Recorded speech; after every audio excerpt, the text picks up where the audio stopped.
Large number of patients are coming with gastro symptoms, and this is because of the new mutant strains which are now causing so much havoc in the country. I'm Dr. Rakesh Anand, the physician, and I'm going to give you a little insight about patients who are suffering from gastro symptoms, the gastro aspect of COVID. We are well aware of the patients who come with the triad of fever, body aches, and respiratory symptoms such as cough and sore throat.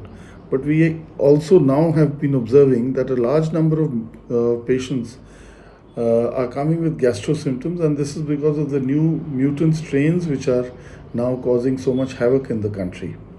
So we have to raise our level of awareness as to what these patients, when they come with gastro symptoms, they could be having COVID. Roughly about 40% of patients who come with COVID have gastro symptoms as it is, but they also have respiratory symptoms. But some of them come as standalone cases. About 15 to 20% patients come with just diarrhea, abdominal pain, nausea, vomiting. Of course, loss of smell and taste is very characteristic of the disease, but they just come with diarrhea and a little bit of pain abdomen. Here is where we have to raise our levels of suspicion that these could be patients of COVID. Now, how does it reach the gastrointestinal system? The virus reaches in the same way as it reaches the lungs. Here, the difference is that it comes through the mucous membranes of the mouth and the nasal passages. It enters into the bloodstream, and because the intestines and the gastrointestinal system is rich in ACE receptors. Now, these receptors are ones which the virus binds on, and once it binds there, it adds to the infection in the intestine and causes diarrhea. Now, we have to be aware that when a person comes with diarrhea, he will be shedding a lot of viruses. So we have to take precautions, which I will come to a little later. Now, the diarrhea, the symptoms that come usually are along with pain abdomen. This diarrhea which is there is not usually foul smelling. If it gets to be foul smelling, you should suspect that there is some secondary infection. Otherwise, it's generally not foul smelling. One can have up to about 3 to 5 motions, or it can go up to 10 to 12 motions a day. It can be semi-solid to liquidy. Now, since it's not foul smelling and it is a viral diarrhea, the tendency for viral diarrheas is to self-limit. So they normally settle within 3 to 7 days. If it doesn't settle, you have to then suspect of some secondary infection. As regards the rest of the treatment, it is the same as what is there for COVID.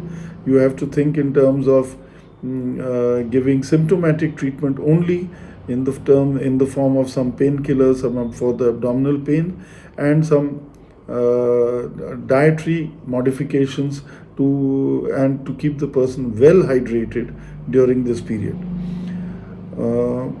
The other aspect now is about the prevention of these patients. Just remember that these people are shedding a lot of viruses in their stool.